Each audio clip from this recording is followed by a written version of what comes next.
Hey, people think religion offers them hope and answers and moral guidance and all these things.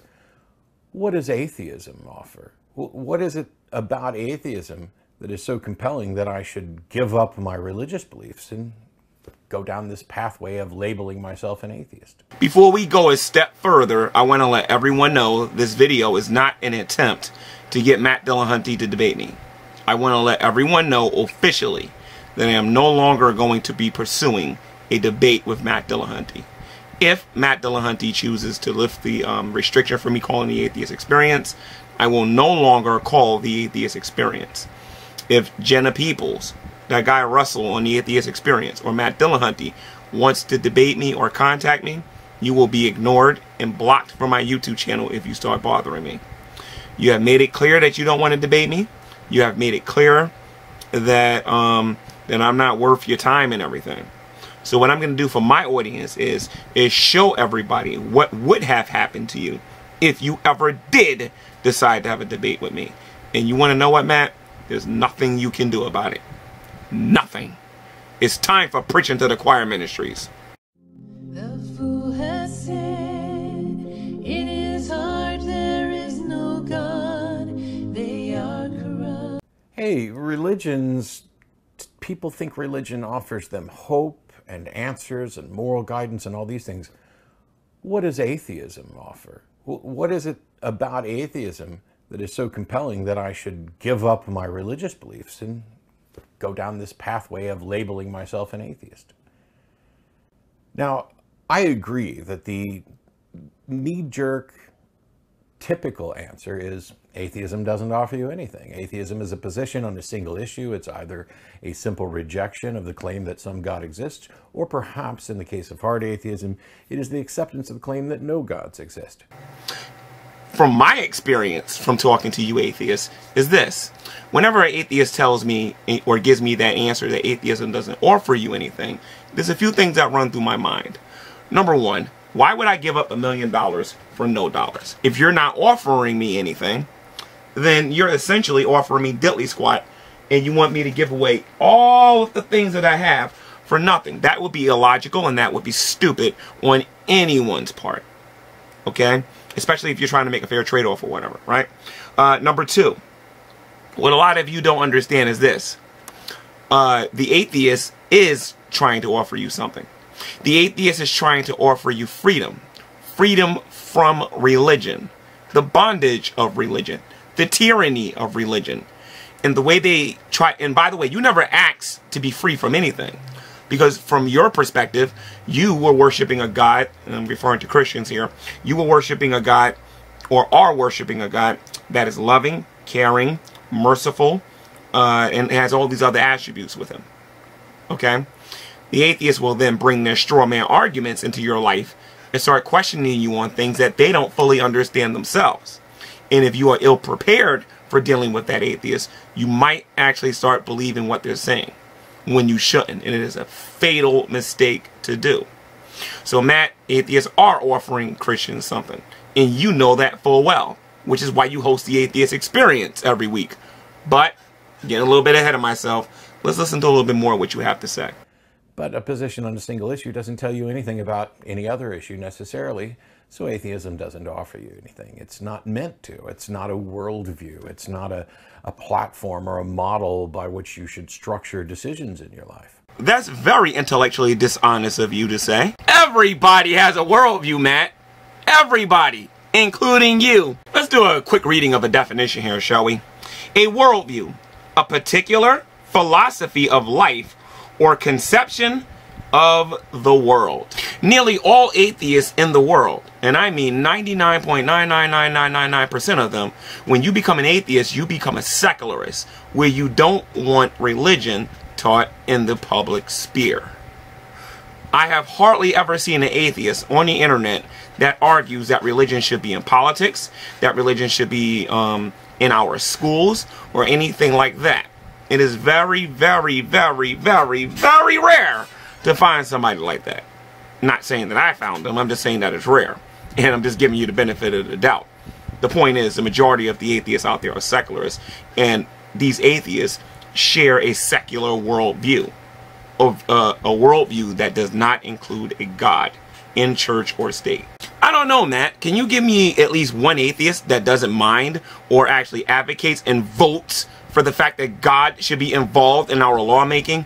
Can you name one atheist that believes that because of your belief in God, that a law should be made that says that two gay people can't get married? Can you name one?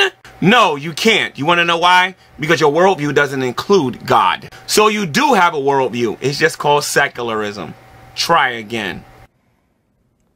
That's kind of the typical expected answer. It's also worth noting that this question is perhaps just another form of Pascal's Wager, which we've already covered in detail, and yet this one feels different to people. It comes up all the time. So I wanted to take today, by the way, we could stop the video right here. Done. Atheism doesn't offer you anything. You're just using a weird version of Pascal's Wager. Talk to the hand, move on. As a Christian, I disagree with everything that you just got finished saying. As far as Pascal Wagers go, I wouldn't knock it if I were you. Pascal Wager says that, what if you're wrong? And what if I'm right? When somebody's asking you what does atheism have to offer, it has nothing to do whatsoever with that other question. Do you understand that? Like, if you would actually take the time out to think about these things, you would know that. Then you speak as if Pascal's Wager is a bad thing or whatever, considering it's brought people out of atheism to the light of the truth, which is only found through Jesus Christ. But you can continue on with your cocky little teaching. So what does atheism offer? I mean, I don't believe in a lot of different things. What does not believing in those things offer me? It's not like a positive position where I'm convinced that this is the truth and therefore there are a lot of things that stem from that. It is the case of not being convinced of something. So what could that possibly offer? The first thing that it offers is kind of obvious. If you're not convinced of any particular religious foundation, well, you don't have to go to church. But that seems kind of glib. Hey, your Sunday mornings are now free, or if you had abandoned Judaism, your Saturdays are now free, etc. I think it's unbelievable that Matt Dillahunty is trying to sit there and act like the atheist position is the default position. This man has such a positive position that there is no God. He demonstrates it every single week on a show called The Atheist Experience, where he literally sits there and invites Christians to call into the show so that he can convince them that our God is a fairy tale and that he doesn't exist and that we ought to give up our faith. I find it odd that Matt Dillahunty would make jokes about people not going to church anymore, because that usually is one of the first things that happens before a person makes a decision to become an atheist. Never mind the fact that they're going to take on a bunch of their worldviews. They're going to start supporting abortion when they were preaching against it. They're going to start supporting gays having sex instead of speaking up against it, and a whole bunch of other immoral things that God condemns. But they want to free you from a religion, and you're looking at the symbol of one of their businesses right now.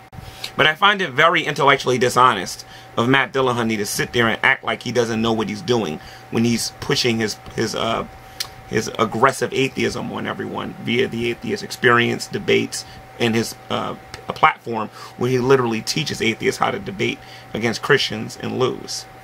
Again, his intellectual dishonesty is just absolutely, positively disgusting. But the truth is, what it offers you, by not being bound to religious dogma, religious traditions, that means you're not spending your time and effort on those things. You're not praying, and that leaves you open to perhaps think about what are better solutions to a problem than prayer. You're not donating your money to churches and religious organizations. And if you are, you've made a conscious decision that those organizations are doing something that is good and in the public interest, and you're not merely doing it because you are convinced that God wants you to donate 10 or 20% of your earnings to a particular religious organization. You know, I'm a firm believer in allowing a person to refute themselves, so I'm going to allow Matt Dillahunty to refute himself. But before I do that, let me explain to you the context in which I'm going to do it. This man earlier said, as well as many other uneducated atheists on the internet would say, atheism doesn't offer you anything. Yet, since we've gotten to the second part of his argumentation, he's been talking about how you don't gotta go to church no more. You don't gotta give money for offerings no more. You don't gotta pray no more, because now you can do more productive things with your time to solve your problems. Find better ways to be able to solve things instead of praying to God. I mean, I know I'm not the only person that heard that. So atheism is offering you something. Freedom from religion, freedom from the tyranny of religion, and freedom from the bondage of religion. But let's try to remember what Mr. Dillahunty said in the beginning of this video. Atheism doesn't offer you anything. Now, normally what I would do is I would finish out the video. But honestly, guys, he doesn't have a whole lot more to say. It's the same stupid stuff we always hear on the internet regarding what atheists claim they're not doing and what it is that we'll do if we deconvert from our faith. So again, I just wanted to point out in this video the intellectual dishonesty of Matt Dillahunty when he and other atheists like to say that atheism doesn't offer you anything. That is not a worldview. It's a bunch of nonsense. The day you leave Christianity, the day you walk away from Christ, you're going to be walking and talking and quacking just like an atheist. You're going to want to free people from the bondage and the tyranny of religion. You're going to want to support homosexual marriage. You're going to want to keep religion out of the schools. You're going to want to prevent people from prevent laws from being passed according to a particular person's belief or whatever. You know what I mean? You're going to be quacking and dacking and dancing just like the rest of these atheists here on the internet. So just wanted to make this video to show you guys this. But until next time, guys, this has been another edition of Preaching to the Choir Ministries. And one more thing before I go, I do want to let everybody know that I'm going to respond to another one of his Patreon videos. Again, not to force a debate from Matt Dillahunty, because I am not accepting any. And even if he removes the restriction from me calling the Atheist Experience, I'm not calling the Atheist Experience. He said himself a while ago that if I had a problem with him, I should just respond to his videos. And that is precisely what I'm going to do. I'm going to wreck them like I wrecked this one. Read your Bible and do what it says. God bless.